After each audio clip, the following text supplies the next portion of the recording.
Hello and welcome to this Warcraft replay. This is going to be the third series from the Group A WCA tournament that was played in 2014. Today is... what day is it today? Is it 9th or is it the 7th? It's the 8th. Okay, in between. Doesn't really matter too much. So a couple of things here. First, hopefully the overlay is somewhat acceptable. There could... honestly, I can only see it going two ways. Number one, it looks alright. Number two, it's got a lot of unnecessary stuff there, but that unnecessary stuff, let me try to defend, is what personalizes this overlay, I guess.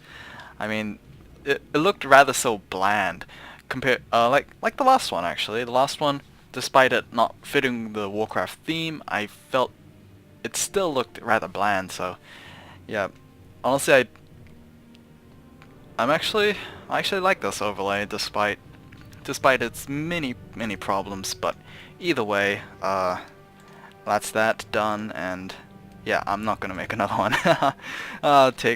It took quite a bit of time, although I was doing it on and off. Either way, back to the game. Cechi spawning in as the light blue undead player in the top left, versing Yumiko, the red human player in the top right. The map's on Twisted Meadows, and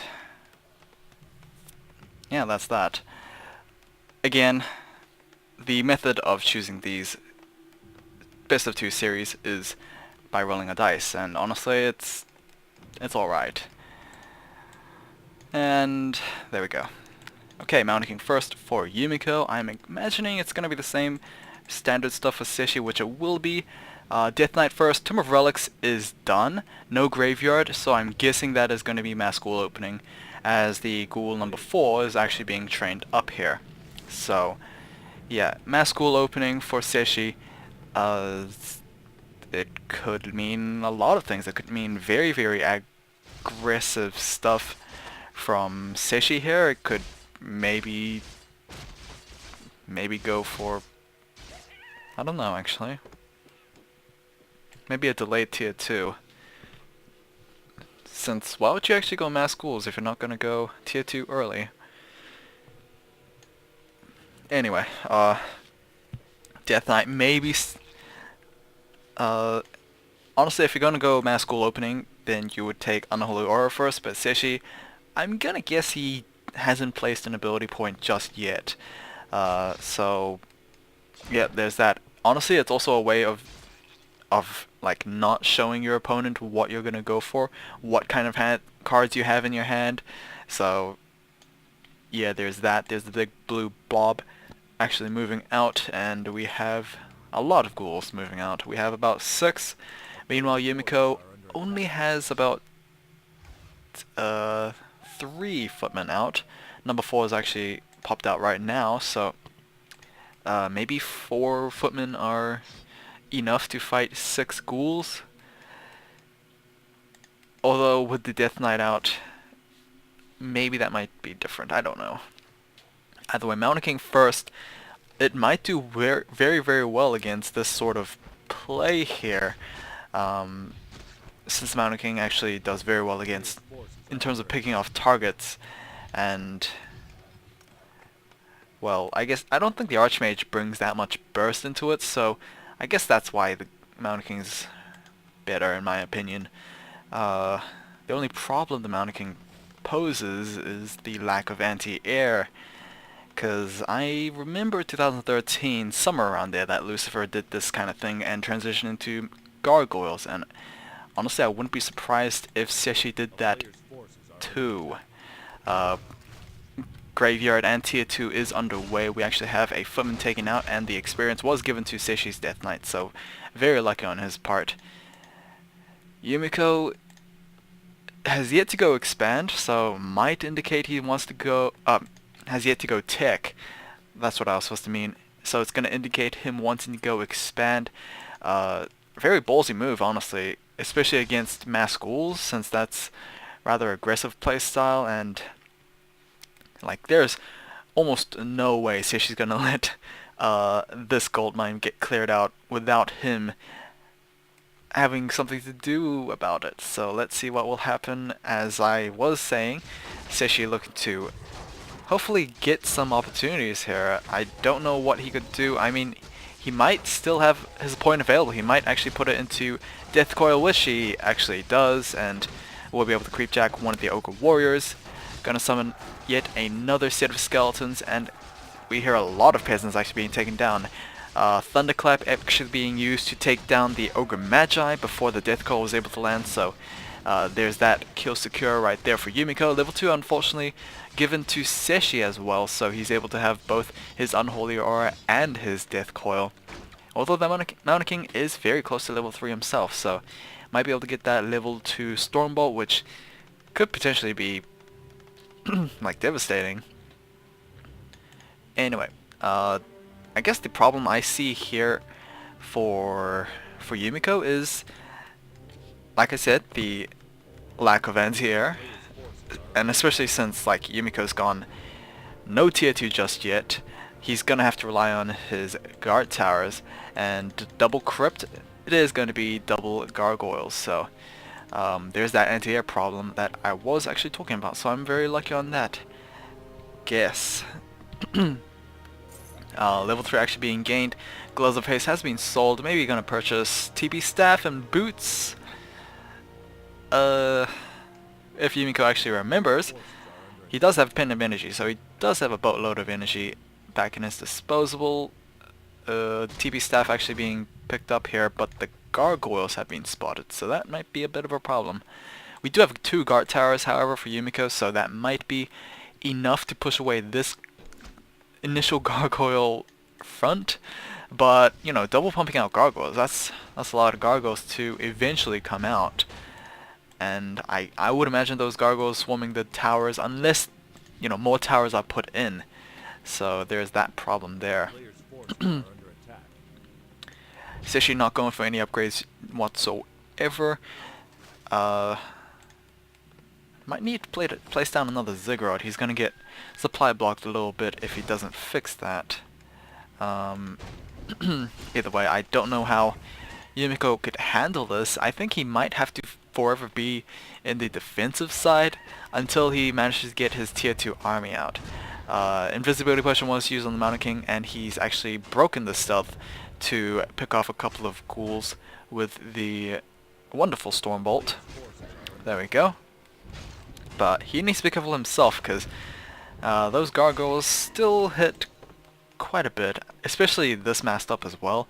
I mean, they don't do that much damage compared to Crypt Fiends, but that would be pretty OP if gargoyles were stronger than Crypt Fiends and they could fly. Talk about balance, I guess. Yumiko's still pumping out some footmen. We are going to have more guard towers being built at both bases. Not sure what the footmen are going to do. Maybe deal with the skeletons slash ghouls, but honestly with those gargoyles it might be a rather difficult task to completely defend it. Honestly, I would imagine defend might be the most useful thing here, and actually we do have defend on those footmen. The only problem is, will those gargoyles hit the footmen or will they hit the towers? Looks like the towers are going to be the next target for those gargoyles, and able to make quick work of the work in progress towers there, as they don't actually have the heavy slash fortification armor that normal buildings do have. We do have masonry upgrades +1 though, so might help a little bit. Honestly, if tier 2 was done, masonry upgrades +2 would be done as well. But then again, I guess anti-air would have been available to begin with anyway. Yumiko might need to place down a little more towers, because that just did not go well for him, I don't think. I mean, Cechi might have lost all his ground units, but that's still quite a bit of gargoyles right there. And there they go against those footmen. We are going to have a couple of projectiles reflecting back on those gargoyles. They might actually kill themselves. What the hell? I mean, footmen do take quite a bit of damage to deal with, especially since they're heavy armored as well. Actually, that doesn't actually matter too much, since heavy has no benefit against piercing. I believe it was medium armor that actually had the reduction against piercing, which I would be correct. Alrighty. Honestly, don't know what these gargoyles are gonna do aside from maybe distract tier 2. Uh, does Cechi have any intentions of going deeper into the tech? I don't know. We have +1 attack upgrades for the ghouls and gargoyles though, so that might be indicating a little bit of long-term, desire with this type of army composition, which could be good, could be bad. Like, by the time, or as soon as Yumiko gets tier 2, then it might be a bit of a problem. We are going to have actually a second barracks being placed down, so we have the blacksmith available as well. It might be mass riflemen to deal with this mass gargoyle threat. Who knows? Okay, honestly, I would maybe go after the finished tower here, because like there is absolutely no way scout towers are going to fight back. Of course, Yumiko is going to try his best to repair back. We're going to have a TP staff on the Mountain King and a TP scroll to return the army. I honestly don't know what the purpose is for, because it's still mass gargoyles. It's not like those footmen are going to chase away those gargoyles. Maybe chase away those couple of ghouls there, but let me just remind you guys, he just wasted a TP scroll for this, so it's a little mixed. I have mixed opinions about this one right now. Did have a Stormbolt to actually take down one of those gargoyles. Just shows how fragile these guys actually are. Like, unarmored, although it doesn't matter too much against Stormbolt, as well as 410 health.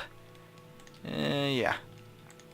We actually have a slaughterhouse completed as well for Cechi, so might go deeper into the tech tree. At least as far as destroyers maybe, but we don't have Black Citadel, so it might just be mass gargoyles. Okay, we're gonna have double riflemen once again. Or not once again, finally actually popping up here. Rather surprised that it took this long, since riflemen are not tier 2 units. They are in fact just tier 1. And Yumiko's been mining off of 2 bases for a very long time, not sure what the big wait was for, but oh well. Nice Stormbolt there to snipe one of those gargoyles. But is 2 riflemen enough? I don't know. And those footmen just ran away at the exact wrong time. Oh, that did not... that gargoyle did not get healed. And the death core did not hit the right gargoyle, unfortunately. Okay, main target for Cechi right now is those riflemen. We are going to have the one and only Obsidian statue actually moving out to try and heal up most of these units here. Honestly, Yumiko looks rather okay-ish. I mean, he's taking down quite a bit of gargoyles in exchange for his 1/2 riflemen. Definitely gargoyles are going to have a hell of a time trying to deal with those footmen. And yeah, it's I don't know whose game it is, to be honest here. Okay, more rifleman reinforcements. That might actually just be very bad for Cechi in his part. I think he just needs to retreat. If his Death Knight can, he might actually have to go for a TP scroll here. Stormbolt able to take quite a bit of health from that Death Knight. The Mountain King might actually go in for a chase. Doesn't look like it's going to happen. The Obsidian statue might be the next target of Yumiko. Never mind, I have no idea what is going on anymore. All the riflemen have been taken down on Yumiko's part, but only 3 gargoyles remain for Cechi. Honestly, so many Stormbolts have been tossed at those gargoyles. Yumiko is finally out of mana on his Mountain King. Death Knight has taken quite a bit of damage, but the main focus for Cechi right now is to deal with that guard tower, which is still alive. Death Coil able to save one of those gargoyles. Finally, the guard tower gets taken down, but Cechi needs to TP out because he has no way of getting out of here. Stormbolt to actually take down one more gargoyle, and I think Cechi's been outscaled now. 27 versus 55. Tier 2 is underway, and we have a rather strong anti-gargoyle army here. And more towers being placed down for Yumiko. Okay, how many gargoyles? About 5 gargoyles are up. 6. and more on the way. The only problem is there is still a 20 to 25 food supply gap. Plus it's Cechi that's always on the attacking end here. Like there's not been a fight in this game where he's had the home court advantage. No usage of Blight. There we go with the Stormbolt, but it wasn't able to pick off one of those nasty Gargoyles. Death Coil able to heal them back up. Mountain King, he hasn't actually recuperated from the last fight. He's only about half of his mana capacity, so... Gosh, Cechi does not want to give Yumiko a break, but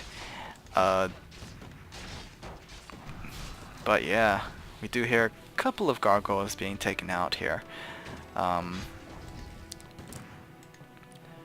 Riflemen and those footmen were almost able to get this round off on that Obsidian statue. Would have been very great if he was able to get that. Mountain King closing level 5.